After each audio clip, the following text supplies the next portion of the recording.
Concrètement, nous fabriquons des technologies dont nous avons besoin, pas seulement pour vendre, mais des technologies qui ont beaucoup d'impact sur nos populations, telles que par exemple les bornes pour les étudiants, par exemple, dans les universités, les librairies, pour qu'un étudiant puisse simplement consulter un livre virtuel et ne pas vraiment avoir à l'acheter ou acheter un ordinateur. Nous avons aussi des bornes médicales qui permettent la télémédecine, des mallettes médicales de télémédecine, nous avons aussi des bornes de sécurité qui arrivent, nous avons des drones agricoles permettant de pulvériser par exemple 100-200 hectares par jour, des pesticides, des engrais ou n'importe quoi dont nous avons besoin. Donc nos technologies sont là, tropicalisées et permettent aux populations de faire des bons quantiques dans ce qu'ils font, quoi.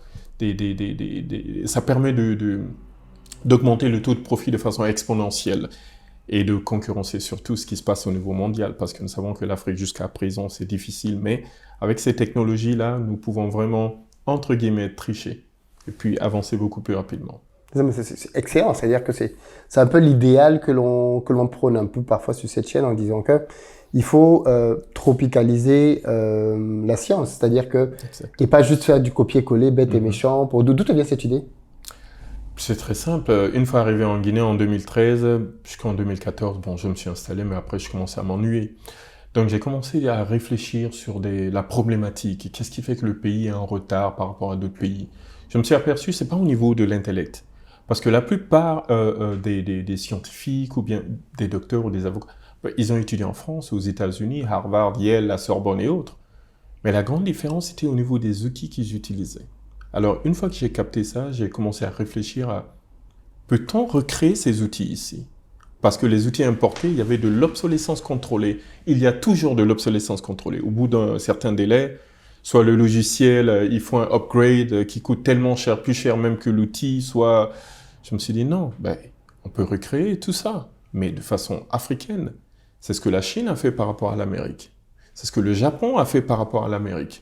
Les véhicules Toyota ou autres, nous savons les 4x4, viennent des jupes américaines. Alors, c'est la même chose. Et je me suis dit, bon, je vais prendre des technologies qui existent déjà, les tropicaliser, les refabriquer à la sauce africaine et les rendre beaucoup plus efficientes que de technologies importées.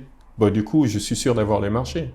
Et à chaque fois que je le fais, je brevette d'abord à l'OAPI, l'Organisation africaine de la propriété intellectuelle, pour m'assurer que sur ces 17 pays-là, au moins, j'ai 20 ans de brevets qui me permettent d'amortir un peu, qui me permettent de récupérer les investissements. Parce que c'est beaucoup d'investissements au niveau idée, au niveau recherche et développement. Donc, il faut bien un brevet pour protéger, pour ne pas qu'on se fasse copier, par exemple, par un autre pays beaucoup plus puissant et qu'on déverse, qu'on fasse du dumping social sur nous. Donc, voilà.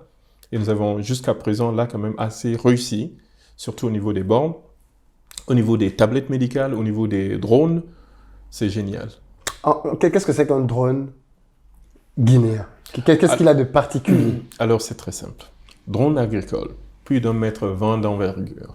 Ah oui, d'accord. Voilà, là, je ne vous parle pas des bébés drones, hein, d'accord. les kikis qu'on vend dans les boutiques. Non, c'est 1,20 m, hein, capacité de levage entre 32 kg jusqu'à 80 kg. Hein. Ah oui, d'accord. Pour les d'accord. accrocher, ça vous amène. Okay. Avec un réservoir jusqu'à 30 litres, quand même, vous pouvez tout mettre, hein, de l'eau, des pesticides, des grains aussi, tout ça pour l'épandage. Et il y a des caméras, des radars aussi qui mesurent tout, quoi, s'il y a des obstacles, l'élévation du sol. Mais vous pouvez aujourd'hui, par exemple, faire le repérage la journée et enregistrer ton drone, venir la nuit, passer le drone, même en pleine obscurité. Le drone n'a pas besoin de yeux. Hein. Non. Ça se réfère à travers le GPS. Ouais. Donc là, maintenant, vous pouvez pulvériser 100, 200, 300 hectares en une nuit. Dès le matin, c'est fini. Avant, pour faire 1 hectare, il faut 2-3 jours à peu près. C'est très difficile pour rencontrer des serpents. Vous savez, chez nous, il y a des serpents qui se lèvent, qui ouvrent les oreilles. Entre guillemets, c'est des cobras. Une morsure, quelques minutes et vous rejoignez Dieu. Là, avec le drone, c'est simple. Vous restez dans votre coin, vous buvez un petit thé. Le drone, il va faire son travail. Il revient lorsqu'il n'y a plus de liquide. Vous rechargez, vous remettez, il va là-bas, il recontinue le boulot. Il faut automatiser certains systèmes. Aujourd'hui, on a Uber, par exemple, on a d'autres systèmes automatisés. C'est ce qu'il faut faire aussi. Donc là, ça nous permet, nous, de, entre guillemets, comme je dis, tricher pour aller beaucoup plus vite. Parce que l'Europe, l'Amérique, sont encore sur les tracteurs et autres à l'ancienne. Mais nous, Sur les drones, on va un peu plus vite encore. Mais du coup, l'inquiétude et la question que j'ai, est-ce que c'est accessible en termes de pricing pour ton marché cible, en Guinée par exemple? Les agriculteurs guinéens peuvent s'offrir ça? Alors, la plupart du temps, les gens pensent, est-ce que l'agriculteur peut acheter? Mais c'est comme le bus, l'avion, l'hélico. C'est pas à la population d'acheter ça. C'est au gouvernement d'acheter, comme nous sommes en train de le faire en ce moment en République de Guinée. Le ministère de l'Agriculture est en train de passer commande avec nous, par exemple, d'une vingtaine de drones au début, après ce sera une centaine. Et chaque drone vient avec des tricycles, par exemple, des mototricycles, pour avoir la caisse du drone là-dessus, avec un petit groupe électrogène pour recharger les batteries du drone. Comme ça, sur 16 localités, par exemple, en Guinée, là, on crée de l'emploi. Maintenant, les personnes, nous les formons à piloter les drones, à faire la maintenance simple et autres. Donc, des équipes de 2, 3, maintenant, vont aller chacun à son secteur, quoi. J'ai 16 localités dans le pays. Et là, maintenant, vous avez maintenant des pilotes de drones qui sont là, super modernes, qui savent piloter ça dans leur zone. Dès qu'il y a des attaques d'insectes, c'est eux qui vont. Dès qu'il y a l'épandage à faire, l'agriculteur n'a pas assez d'argent, ils vont aussi là-bas. Et puis, c'est très simple. Là, en ce moment, par exemple, c'est toujours pas mis en place. Et des agriculteurs déjà nous appellent. Est-ce que Tulip Industrie, est-ce que vous pouvez le faire pour nous? On dit non.